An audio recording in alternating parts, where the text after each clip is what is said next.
So I've been watching this bird build this nest in my loquat tree the last couple months, and I thought it abandoned it for a little while. I guess I just didn't see it for a little bit. Came up here and took a peek in there.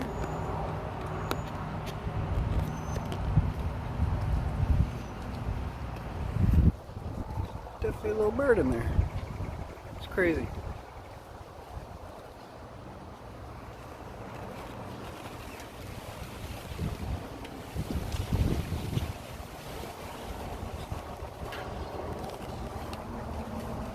Imagine a windy day is probably kind of scary for him.